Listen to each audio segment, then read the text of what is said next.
মানুষ আশা করে বসে আছে। প্রিয় ভাইরা আমার, আজকে আপনাদের সামনে আমি আলোচনা করব মায়ানমারের সমস্যার সমাধান কিভাবে হবে, রোহিঙ্গা সংকটের সমাধান কি, ফিলিস্তিনের যেই সমস্যা, ফিলিস্তিনের নির্যাতিত মুসলমানদের সমাধান কিভাবে হবে, ভারতে বর্তমানে নতুন করে মুসলমানদের উপর নির্যাতন নিপীড়ন চলতেছে, এই সমস্যার সমাধান কিভাবে হবে। প্রশ্ন করতে পারেন, হুজুর জাতিসংঘ যে সমস্যার সমাধান করতে পারতেছে না, আমাদের নোবেল বিজয়ী ডক্টর ইউনূস সাহেব যে সমস্যার সমাধান করতে পারতেছে না, এটার সমাধান আপনি মাহফিলে দিবেন? ভাই আমি দিব না, আল্লাহর কোরআন দিবে। আমি দেওয়ার মতো কেউ না, আমি দিতে পারবো না। কোরআন সমাধান সেই 1450 বছর আগে লিখে রাখছে। এই মায়ানমারের এই সমস্যা, রোহিঙ্গাদের, এটার সমাধান কোথায়? ফিলিস্তিনের সমাধান কোথায়? ভারতের বর্তমান সমস্যার সমাধান কোথায়? এই সবগুলো সমস্যার সমাধান কোন পথে, এটা কোরআন বলবে। সুবহানাল্লাহ। আল্লাহ বলেন, ওয়ামা লাকুম লা তুকাতিলুনা ফি সাবিলিল্লাহ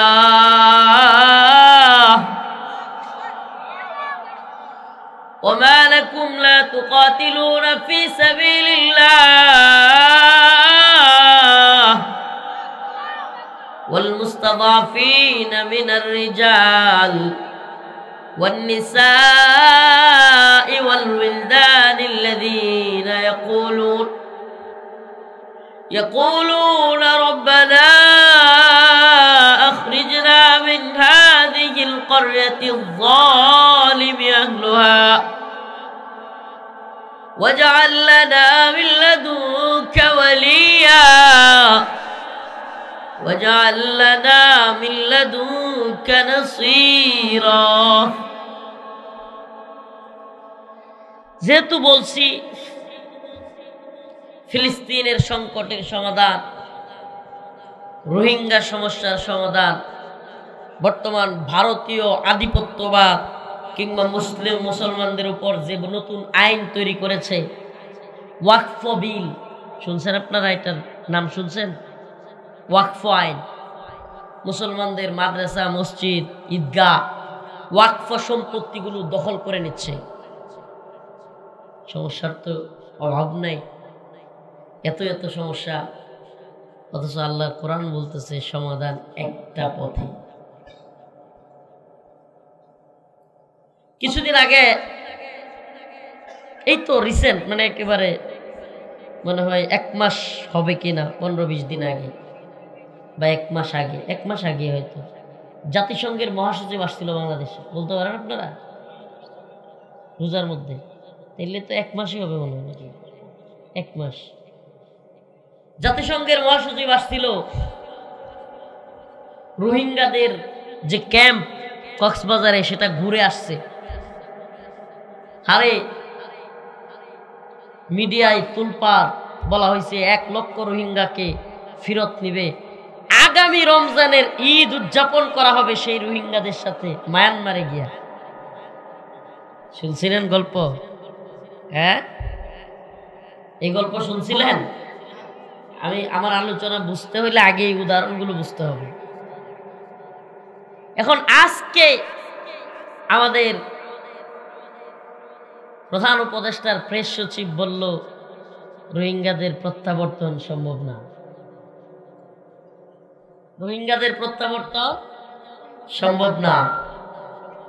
আরাকান আর্মি নামে একটা দল আছে মায়ানমারে, তাদের সাথে আলোচনাও করা যাচ্ছে না, আবার তাদের সাথে মিটিংও করা যাচ্ছে না। তো এই জন্য রোহিঙ্গাদেরকে পাঠানো যাচ্ছে না। আল্লাহ মাফ করুক, আমি ছোট মানুষ। কোরআন থেকে বললাম, লিখে রাখেন, লিখে রাখেন। হে রাজশাহী বাগবাড়ার মুসলমান, এই ইউটিউবারদের মিডিয়ার সামনে কিংবা ইউটিউবারদের সামনে বা হাজারো জনতার সামনে বলে গেলাম, লিখে রাখেন, এই জাতিসংঘ নামের এই কুফরি সংস্থার মাধ্যমে এই বিশ্ব, এই তথাকথিত ইন্টারন্যাশনাল কমিউনিটির মাধ্যমে মুসলমানদের এই একটা সমস্যারও সমাধান হবে না। লিখে রাখেন, তারিখটা লিখে রাখেন, 2025 সাল এপ্রিল মাস 19 তারিখ পড়ে গেছে, 18 তো শেষ, 12টার পরে 19 এপ্রিল লিখে রাখেন। ছোট্ট মানুষ যে হুজুর বলে গেছে কোরআন থেকে যে সমস্যাগুলোর সমাধান, আরে যে সমস্যা শুরুই করছে আমেরিকা, যে সমস্যা শুরুই করছে জাতিসংঘ, এই সমস্যা এরা আবার কেমনে সমাধান করবে? আরে মূলে বুঝতে হবে। মুসলমানদের সমাধানগুলোর মূল যদি না বুঝেন, সারা দিন চিৎকার করবেন, কিছু সময় আওয়ামী লীগের বিরুদ্ধে, কিছু সময় শেখ হাসিনার বিরুদ্ধে, কিছু সময় ভারতের বিরুদ্ধে, চিৎকার চেঁচামেচির শেষ হবে না। কিন্তু এই সমস্যাগুলোর মূল জায়গায় আপনাকে যেতে হবে। মুসলমান, ফিলিস্তিনের যে সমস্যা, এই সমস্যার মূলে হলো আমেরিকা। এই ইসরায়েল রাষ্ট্র, যেটা এখন রাষ্ট্র হিসেবে জাতিসংঘে নিবন্ধন পাইল, এই ইসরায়েল রাষ্ট্রটাই গঠন করছে আমেরিকা। এই বর্তমান এই জালেম, এই বর্তমানে পুরা পৃথিবীর সবচাইতে বড় জালেম রাষ্ট্র, এটাকে রাষ্ট্র বললেও ভুল হবে, এটা একটা সন্ত্রাসী সংগঠন। এই ইসরায়েলকে তৈরি করছে আমেরিকা, মিসাইল দিয়ে, অস্ত্র দিয়ে, রাজনৈতিক শেল্টার দিয়ে, জাতিসংঘে সনদ দিয়ে, জাতিসংঘকে থামায় রেখে সব কিছু করে আজকের ইসরায়েলকে, এই ইহুদিদেরকে প্রতিষ্ঠায় করেছে আমেরিকা। তাইলে যে আমেরিকা, যেই পশ্চিমারা, যে জাতিসংঘ এই সমস্যাগুলো তৈরি করছে, এরাই সমস্যাগুলো সমাধান করবে? হ্যাঁ, আপনি কি জানেন যে মায়ানমারের আরাকানের কিছু অংশ, বাংলাদেশের চট্টগ্রামের, পার্বত্য চট্টগ্রামের কিছু অংশ, ভারতের ত্রিপুরা বা ওইসব অঞ্চলের কিছু অংশ একত্রিত কইরা এই বিশ্বমরলরা, এই ইহুদিবাদী এবং খ্রিস্টান ইন্টারন্যাশনাল কমিউনিটি এখানে জুমল্যান্ড কিংবা খ্রিস্টান রাষ্ট্রের স্বপ্ন দেখে তারা। এটা আপনি জানেন? আপনি জানেন না, আপনার মাথায়ও নাই। তারা এখানে জুমল্যান্ডের স্বপ্ন দেখে, এবং এই জুমল্যান্ড হবে খ্রিস্টান রাষ্ট্র। এই যে যে জায়গাগুলোর নাম বললাম। এখন তাইলে রোহিঙ্গাদের সমস্যার সমাধান হবে কিভাবে? যতদিন তারা তাদের এই কনসেপ্ট, তারা তাদের স্বার্থ এখানে প্রতিষ্ঠা করতে না পারবে, ততদিন তারা এই সমস্যা তৈরি করে রাখবে।